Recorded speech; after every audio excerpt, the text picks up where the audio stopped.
So what even is a familypreneur? When I was thinking about this idea, I was really trying to understand, what is a familypreneur?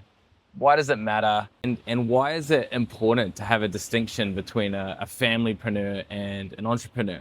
So that's what I'm going to talk about today. And if you hear some background noise, I'm actually hanging out at the beach. And so I thought I'd talk about this with you today. I'd love to hear your thoughts about this idea of family first entrepreneurship and what that looks like.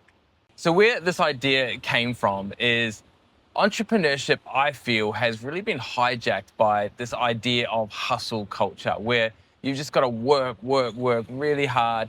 And for me, it always felt like there was just a never really clear purpose of why we're hustling. It's almost felt like we're hustling for hustle's sake.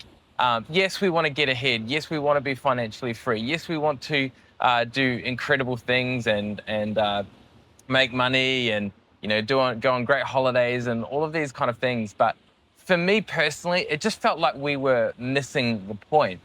I remember the day that I realized I was sacrificing my family in this hustle culture pursuit of entrepreneurship. And I was reading my daughter, who's 4 years old, a book. And I realized that as I was reading this book, my mind wasn't there. I was still at work. And my daughter had to ask me 3 times the same question over and over again because I wasn't listening to her in one of the most precious moments and one of the precious times around reading a book to my child. And so that was when I realized, I was like, hang on, this isn't okay. Like, this is not the type of father that I want to be. This is not the type of husband that I want to be, where I'm no longer present when I'm at home, when I'm always thinking about work and business and finances and cash flow and all of that stuff that's going on. I realized in that moment that something had to change. But the reality is that in our culture today and in society, there are a number of, I think, lies that we are being told to believe in our pursuit of business and entrepreneurship. And the question I really ask is, do you really need to hustle harder to build a business? Now, don't get me wrong. There is a season for hustle.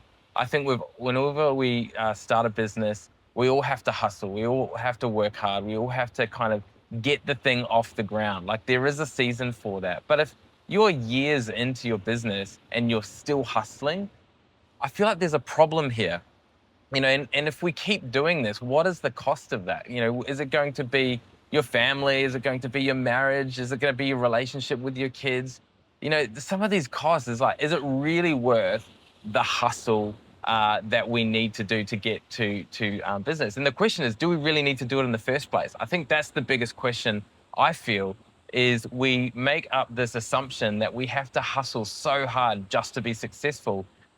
But in reality, I'm not sure that's the case. But then the flip side of that is there's this narrative also going on in society that's basically saying is that build your business to suit your lifestyle. And I get the sentiment of that. Certainly I want to build a business that supports my lifestyle, no doubt. But I feel like sometimes that can be an extreme as well, where all of a sudden customers are not being supported as well as they should be. We're not investing into our business properly. We're underpaying our employees. The community that we're a part of has really no impact or contribution because we're all building this business about ourselves. And I think that can be the complete opposite of the hustle culture, can be the full pursuit of the lifestyle culture, which then means that it all becomes very selfish and all about ourselves. And I don't think that's a great pursuit either. It doesn't really resolve many of the challenges. The third thing that I feel like society is talking to us a lot about, and culture, is to don't worry about an inheritance. Your kids are just going to waste it. Don't build resources for your kids or for generational wealth. Generational wealth, they're going to waste it within 3 generations anyway, so don't bother. There's this kind of message that's out there at the moment, which is very much like, just build wealth and then spend it for yourself.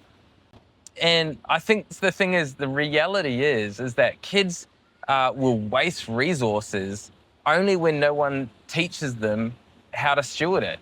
And I feel like because of our hustle culture or our selfish culture, we don't spend the time to teach our kids about stewarding wealth, and therefore we create this attitude towards wealth and resources that I just think is harmful to them.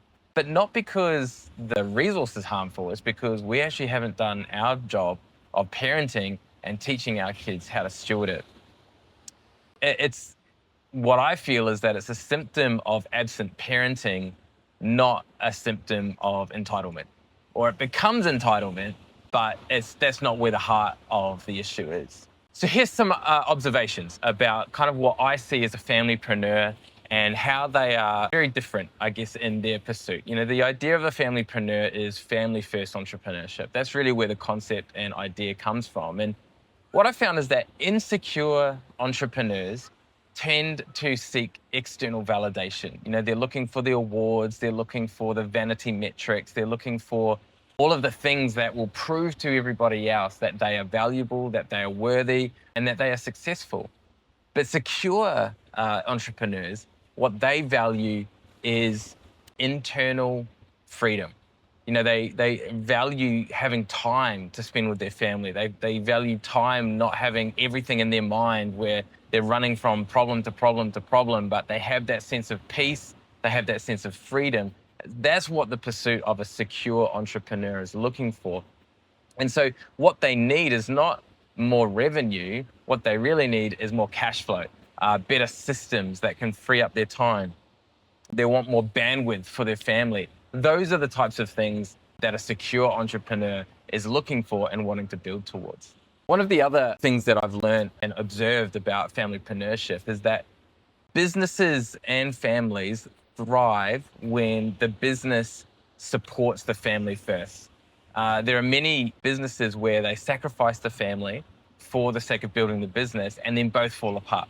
Because the family falls apart, which then causes the business to fall apart because their home life is not great, right? But when a business is structured in a way that it's supporting the family, then it allows not only a peace in the home, but it also allows for the owner to make more thoughtful decisions. They're able to be more strategic because they're at peace at home. If a founder and an entrepreneur and a leader does not have a peaceful home life, then they're not going to be the most effective leader that they can be in their business. So that's why we believe as familypreneurs that the business needs to support the family first.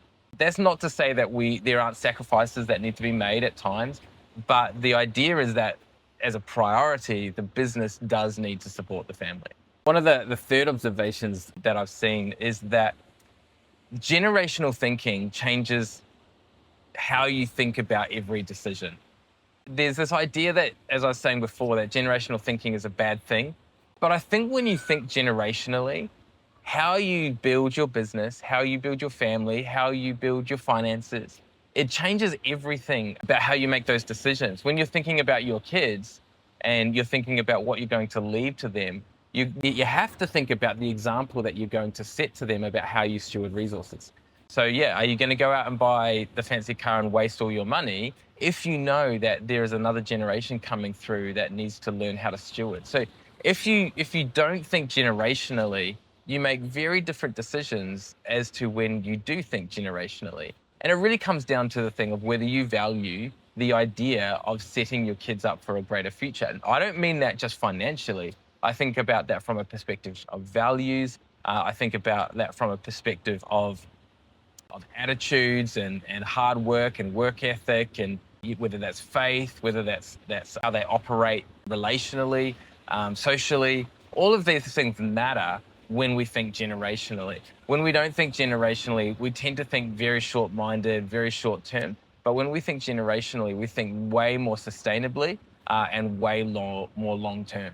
The other thing I think about a familypreneur is that when the primary purpose is to serve others and to build others up, what I've found is that wealth just kind of attracts to you naturally. When you serve others and you have that value of mutual service, not only in the family, but that will then permeate into your business as well. It attracts great relationships, not just in business, not just in the networks that you're a part of, but in everything that you do. It really attracts a greater relationship throughout your business, throughout your networks. your mentor thing, your employees. When you're serving others, you have such greater relationships, you have such greater trust between your customer and yourself, your staff and yourself. And it ends up just building a much stronger business. And by doing that, it attracts more opportunity. When you have more transactional relationships, it tends to always be transactional, and you're always kind of hustling and making things work. But when you have a real heart to serve others and to look after other people's needs, yes, there's a balance to that. I totally understand that. But when you're intentional about serving others, what I find is that more and more opportunities come your way. And I find that so relevant and so important when we're building our businesses. So here's a few things that I just like kind of in summary. A familypreneur doesn't build a business to be free from their family. They build a business to be free with their family. I think that's the key point here. It's not to create something apart, but it's to create something with our family and be on the journey together and really build that as a family. And a familypreneur is someone who chooses a family-first entrepreneurship.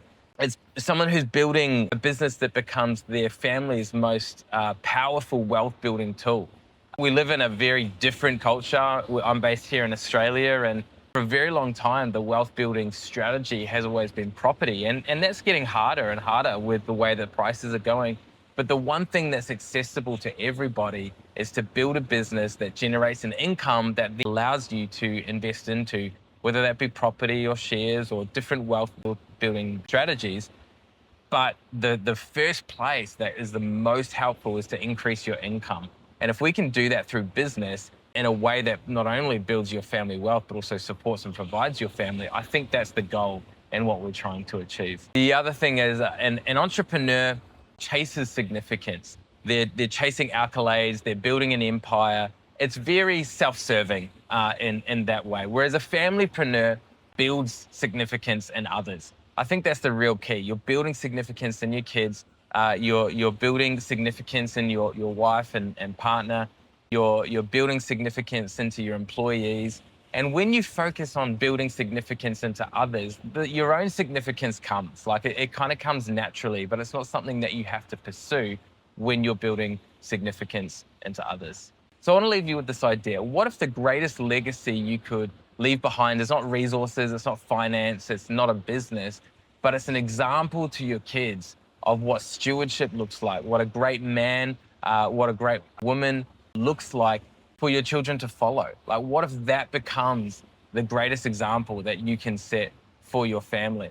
And instead of, I guess, pursuing resources and pursuing finances, what if we pursued the ability to do that so that we have those skills that we can pass on to our kids, that we can pass on to our family, and we can help all our families and our communities rise together?